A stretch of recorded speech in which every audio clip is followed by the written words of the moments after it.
We have black smoke coming out of the chimney above the Sistine Chapel, meaning the vote has been taken. There is no papal decision tonight. There will be another round of voting. Claudio and Thomas, I know you stuck by for us, so thank you so much for that. Claudio, what is the reaction there at the Vatican? Well, I can hear you can still hear them. There's thousands of people there that finally, well, probably that was more of a sign of relief because they were expecting black smoke. They've been waiting around for 3 hours, a long time. So finally the black smoke came out. Now there's clapping. And of course the clapping is perhaps a sign of relief where they can finally leave and go back to their dinners before they come back tomorrow to watch out that chimney again. But yeah, that's not a surprise, Katie. We were expecting black smoke, and we haven't seen a pope being elected after the first vote in modern history anyway.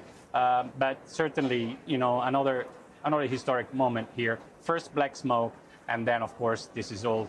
The cardinals will meet once again tomorrow morning for 2 rounds of voting, and then again in the afternoon for 2 rounds of voting, and so forth until they elect the Pope, Katie. What time do they meet in the morning, Italy time? They meet around 9:30 in the morning. That's 3:30 a.m. Eastern.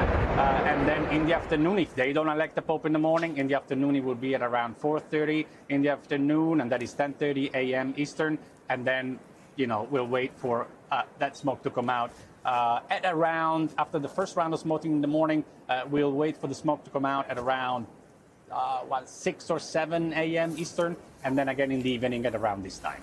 And Claudio, if we can, just walk me through what's happening inside the Sistine Chapel. We've seen some images that were released by the Vatican of what it looks like in there. You have a number of rows, chairs, desks, and there's a notepad there for the popes. How does the voting actually take place? Is it, it's by secret ballot and it's handwritten. Tell me a little bit more.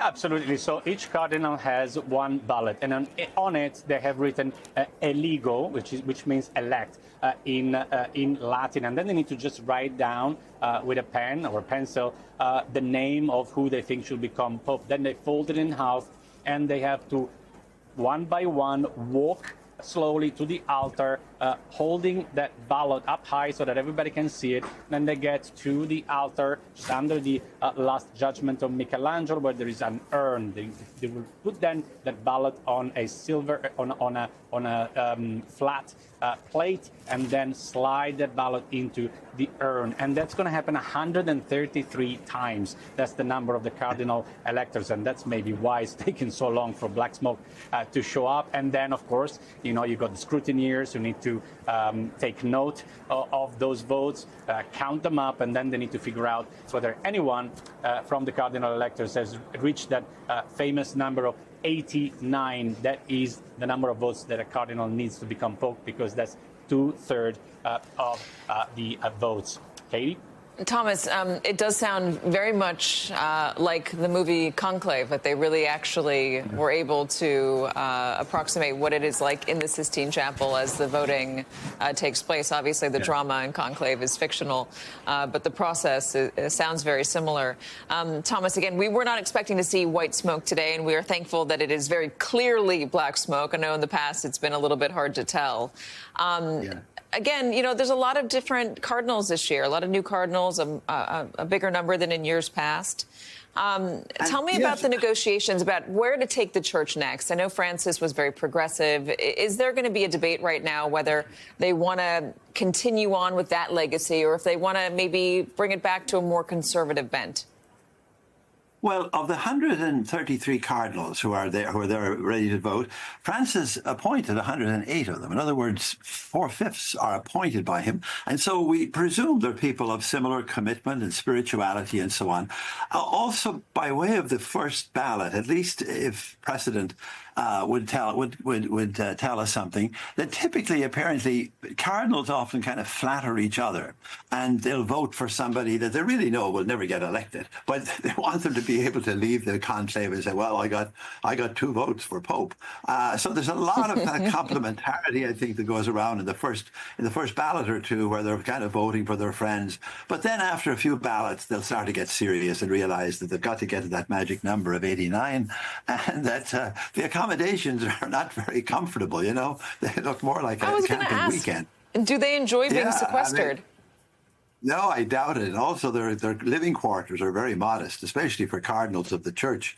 I'm sure. Then some of them will snore and keep others awake and all kinds of things. So that I'm sure the human condition will be rampant there, and they'll be delighted to get out of there eventually. But it'll take a few more days for sure. But as I said, the ultimate challenge is really to try to reappoint somebody that's willing and capable of filling the shoes. The shoes of the fisherman, as we used to say, but that's the shoes of Pope Francis. I know Catholics believe... I'm sorry to interrupt you. I thought you stopped talking, but I had someone in my ear. I know Catholics believe that that God is with them as they are making this decision in the Sistine Chapel. How much, though, do man-made politics get into this? Well, the old Catholic theology, Katie, is that grace always works through nature. In other words, God works through human agency.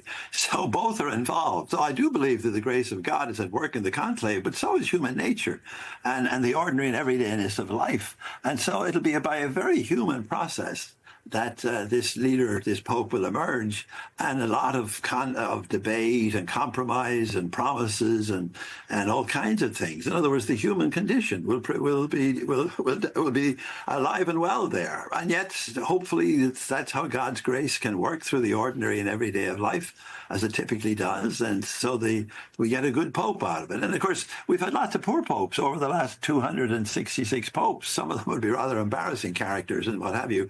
So the human condition is alive and well in the midst of that conclave. And yet, hopefully, by God's grace, we will emerge to a fine Pope and a worthy successor of Pope Francis. Membership of the church has been in decline for many decades now. What does it need to revive itself?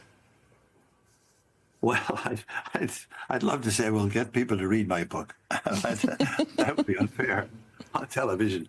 What is it? What is the title, in case they'd like to read it? It's called Faith for the Heart.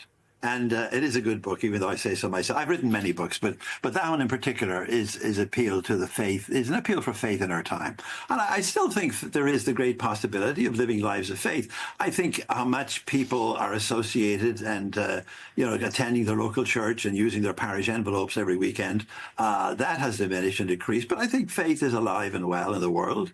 And most people need something to believe in and some way to behave and some place to belong where they feel at home. And a good faith community can provide that. But I do think that we're into what one scholar calls the afternoon of Christian faith. And it won't be quite as vital and as vibrant, perhaps, or as plentiful as the early centuries and the previous two millennia. But I think the faith will still continue to give life in powerful and important ways. Let's bring in MSNBC Vatican analyst Deborah Luboff to the conversation as well. Deborah, it's good to have you.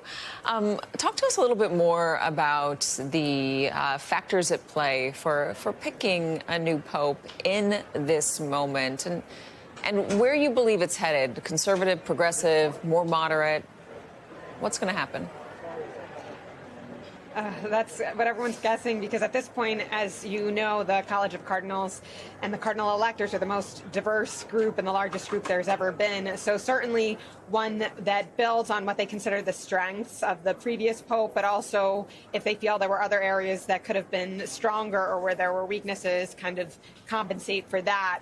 So we certainly will be watching what direction the Cardinals are going, but at the same time, it's really kind of a guessing game.